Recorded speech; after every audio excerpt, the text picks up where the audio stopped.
Et si nous parlions un peu des réflexes? Alors il y a plusieurs sortes de réflexes, mais nous allons parler là du réflexe myotatique. Myo, ça fait penser à un muscle. Donc ce sera un réflexe en relation avec un muscle et en relation avec la moelle épinière également. Donc ça veut dire qu'il va y avoir une communication entre deux choses, entre deux organes entre guillemets, un muscle et la moelle épinière. Et dans ce réflexe myotatique, la communication avec le cerveau n'a pas besoin, on n'en a pas besoin du cerveau. Donc ça veut dire que ce sont des réactions, en fait, des réactions qui sont assez primitives, mais qui nous permettent de survivre. Mais dans ce cas-là, c'est pas une question de survie, enfin oui un petit peu c'est une question de survie, c'est une question de rétablir l'équilibre afin que nous ne puissions pas tomber. Donc on parle de réflexe myotatique, ça veut dire que le muscle en fait va réagir à sa propre stimulation, à sa propre contraction, en se contractant de manière globale. Alors comment est-ce que c'est possible? Eh bien on va parler de l'arc réflexe.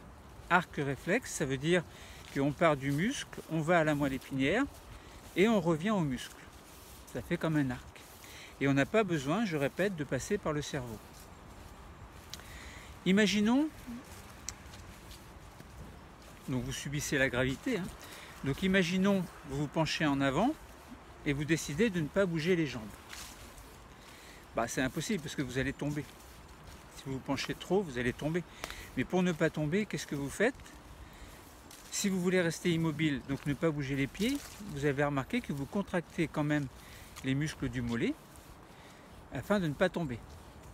Bon, qu'est-ce qui se passe? Eh bien, imaginons, vous prenez un petit marteau de médecin et vous tapotez.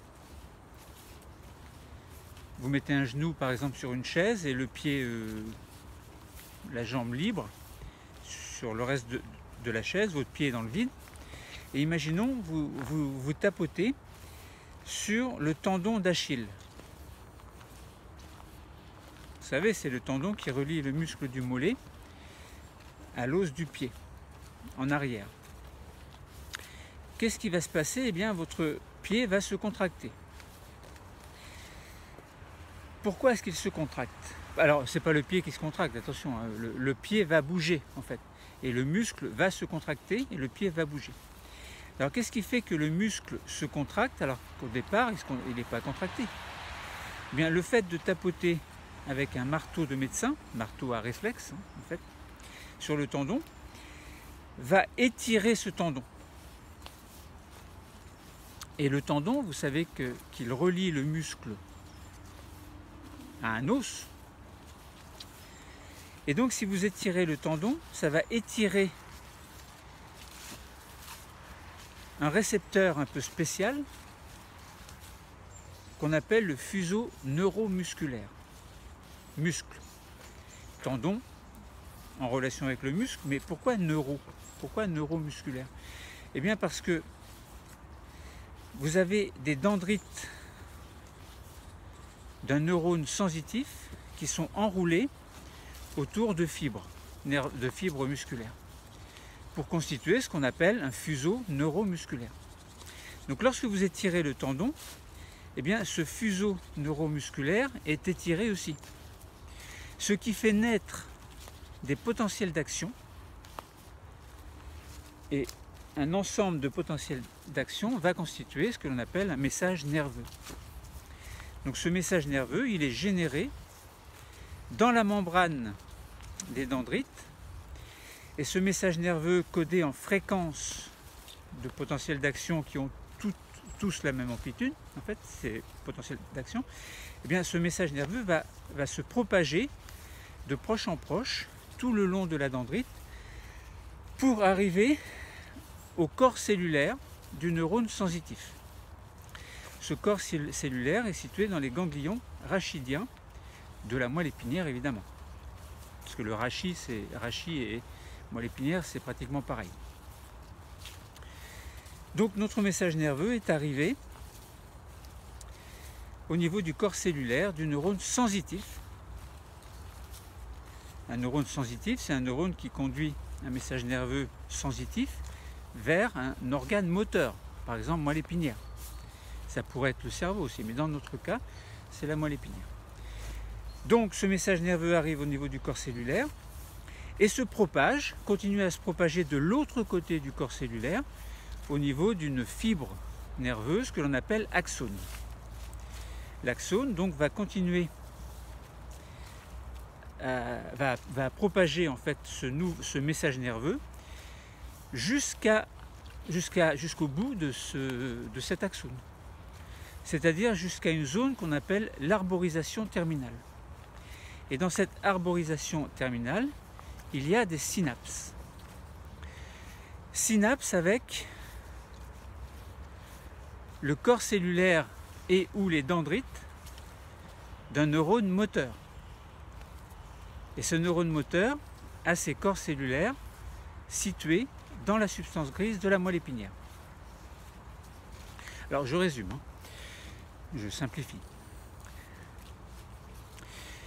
Et donc là vous avez une synapse où la partie présynaptique correspond à l'arborisation terminale en fait du neurone sensitif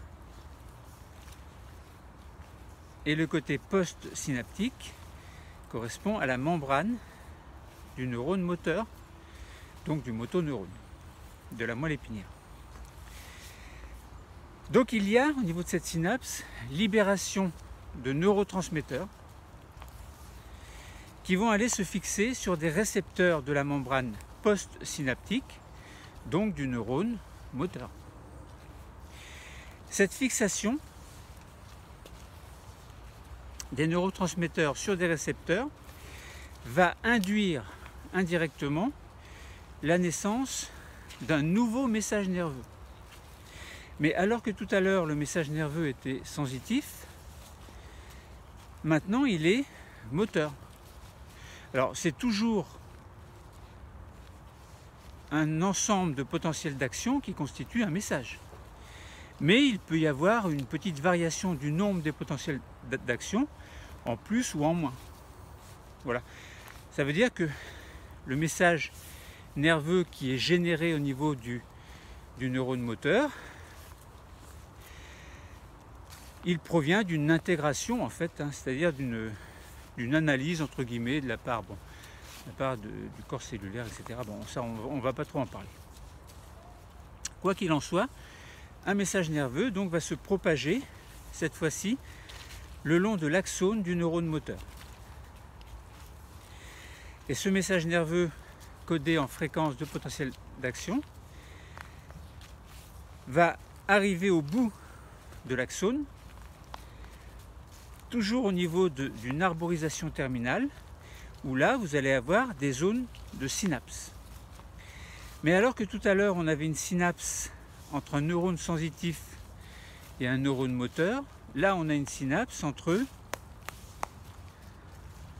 un neurone moteur et une fibre musculaire. Alors globalement c'est au niveau de ce que l'on appelle la plaque motrice. Donc ça veut dire qu'il va y avoir du côté présynaptique, donc du côté du neurone moteur, libération de neurotransmetteurs qui est l'acétylcholine. Ce neurotransmetteur va se fixer sur des récepteurs en relation avec la fibre musculaire. Alors c'est un petit peu plus compliqué que pour pas compliqué mais différent par rapport à la synapse neuroneuronique, c'est que là on va avoir indirectement l'acétylcholine qui va être en relation avec un réticulum que l'on appelle le réticulum sarcoplasmique. Bon, il va y avoir entre autres libération d'ion calcium et puis indirectement donc on va avoir la contraction de la fibre musculaire et d'un ensemble de fibres musculaires en fait, puisque l'acétylcholine est libérée et que le message là il n'est pas codé. Oh là, un train qui passe. Alors que tout à l'heure le message était codé en fréquence de potentiel d'action, au niveau de la synapse le message est codé en concentration de neurotransmetteurs. Donc selon la quantité de neurotransmetteurs qui est libérée, donc indirectement selon la quantité d'acétylcholine qui va être fixée dans certaines zones dont je ne parlerai pas aujourd'hui, eh bien la contraction du muscle va être plus ou moins importante. Si vous avez très peu d'acétylcholine, ça veut dire que vous aviez au départ un message nerveux avec très peu de potentiel d'action. Mais si vous avez beaucoup d'acétylcholine libérée dans la fente synaptique, ça veut dire que le message nerveux était assez intense. Ça veut dire qu'au départ, vous avez tapé assez fort sur le tendon d'Achille pour faire réagir le muscle. En fait. Donc au niveau de cette plaque motrice, eh bien, vous avez donc une zone où là, on comprend bien qu'on aura une contraction des fibres musculaires et donc du muscle dans son intégralité si le message de départ, si le stimulus de départ était très intense, ou bien modulé selon l'état de frappe au départ ou de déséquilibre au départ que vous avez subi face à la gravité. Donc voilà globalement comment se déroule un arc réflexe dans le cas d'un réflexe myotatique. Myotatique, donc je répète que suite à un stimulus, le muscle est étiré au niveau de zones un petit peu spéciales que l'on appelle les fuseaux neuromusculaires. Un message nerveux va se propager et indirectement, de fil en aiguille, eh bien, vous allez avoir la contraction des fibres musculaires et donc contraction du muscle. Bon, à la fin, je répète un petit peu trop. Bon, voilà, donc j'espère que j'ai pas dit de bêtises, parce que ça m'arrive des fois en parlant de dire des bêtises. Des fois, je m'écoute et je me réécoute et puis je me suis dit, oh là, j'ai fait une bourde.